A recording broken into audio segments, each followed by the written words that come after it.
2, 3.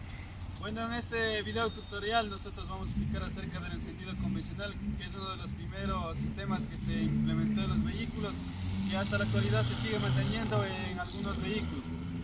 Nosotros somos estudiantes de la Universidad de las Fuerzas Armadas y este trabajo vamos a realizar para la asignatura de electrónica del automóvil.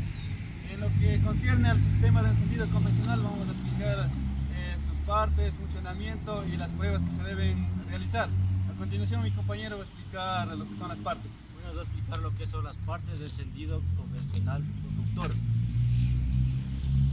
Las partes tenemos lo que es la batería, tenemos el switch de encendido que se encuentra dentro del vehículo, la bobina, aquí tenemos un bobinado primario y un bobinado secundario, continuados por los cables que llega al ruptor. El ruptor se encuentra dentro los condensadores, las platinas. Continuamos que va el cable hacia las bujías. Sobre el funcionamiento del sistema convencional por ruptor. El sistema convencional por ruptor es el más sencillo, consta de dos circuitos, el primario y el secundario.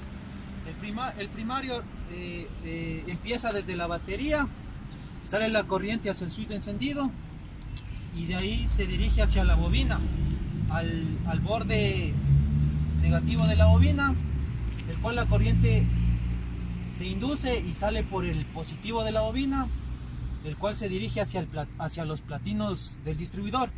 De esta manera se concluye el circuito primario.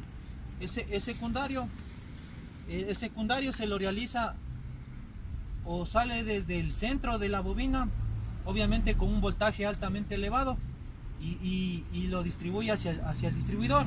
De esta manera se cumplen los dos circuitos, tanto el primario como el secundario del sistema convencional. Bueno, en este momento nos toca lo que son las pruebas que se deben realizar en el sistema de encendido convencional. Vamos a empezar por lo que es la batería, la resistencia que tiene la bobina, la resistencia del ruptor y también la resistencia de los cables de bujías. Para eso vamos a lo que es desmontar la tapa de distribuidor. 2, 3. Bueno, continuando con las pruebas, en este momento vamos a utilizar un multímetro para medir la carga de la batería, para lo cual ponemos en corriente continua, en lo que es, por ejemplo, la batería en este caso no debe marcar más de 14 voltios, para lo cual ponemos en 20 voltios. Mi compañero va a medir, va a colocar los bornes del multímetro en los bornes de la batería. Identificamos aquí lo que es el borne positivo y el borne negativo y colocamos las puntas del multímetro.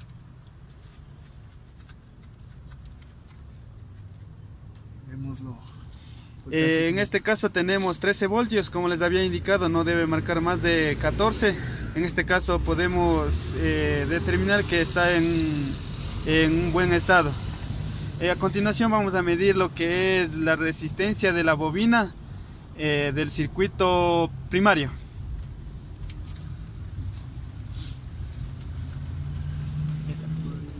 Para lo cual nosotros vamos a colocar las puntas del multímetro en el borne positivo y negativo de la bobina.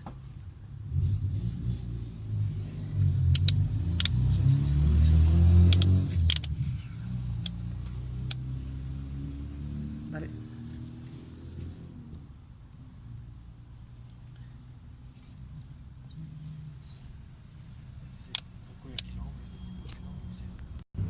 Bueno, en lo que concierne a la resistencia de la bobina del circuito primario, podemos notar que tiene 2.3, 2.4 ohmios, quiere decir que tiene una resistencia muy baja, que prácticamente utilizan vehículos de competencia, o como decir bobinas de competencia que no presentan alta resistencia.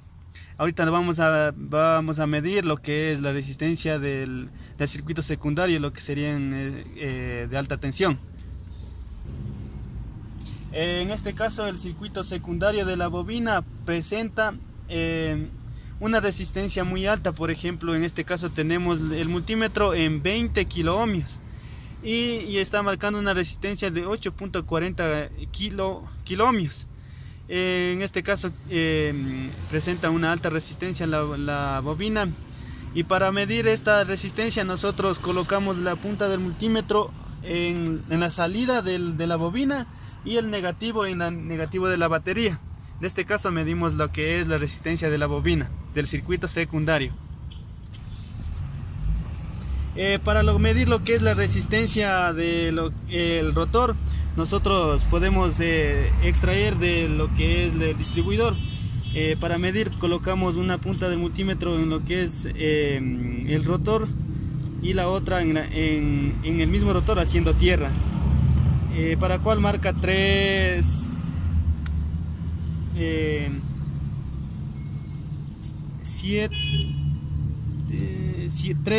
ohmios, entre 3 ohmios. Ahora vamos a medir lo que es la resistencia de los cables. Para medir la resistencia de los cables, nosotros extraemos los cables viendo de acuerdo a la distribución de los cables en cada bujía.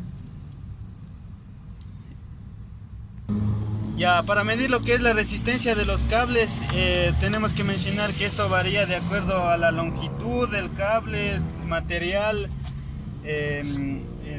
todo esto, la marca inclusive cambia, varía la resistencia. En este caso vamos a hacer de la bujía número 1, que es el cable, en este caso de menos longitud.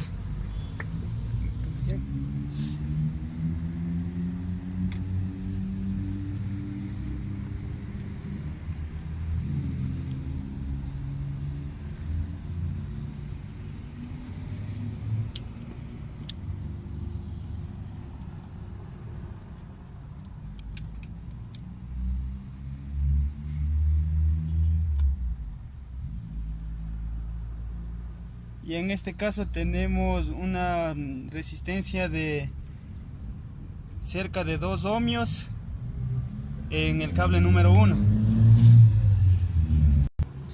Bueno, en lo que es la medida de la resistencia de los cables de la bujía, hace rato no me di cuenta de que estaba yo les había dicho de 1 ohmio, pero ahorita que estamos viendo bien está en 2000 ohmios. Por lo tal, este cable de bujía tiene una resistencia de 1057 ohmios. Valgo la redundancia de aclarar de la exposición de hace un rato. Eso, 1057, el primer cable de la bujía número 1. Vamos a ver cómo varía la resistencia del cable número 2, que en este caso es un poco más extenso. Como podrán fijarse, tenemos una variación de resistencia. En este tenemos 1121 ohmios, más o menos 70 ohmios más que el cable de la primera bujía.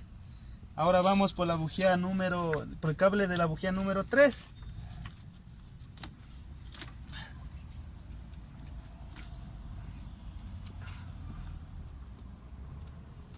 Miren la diferencia, la variación de la resistencia. Tenemos 1282 ohmios.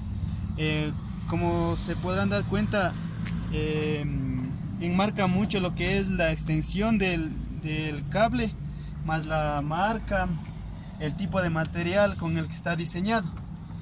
Bueno, estas son las pruebas que se realizan en el sentido convencional. Muchas gracias por todo. Esto ha sido todo.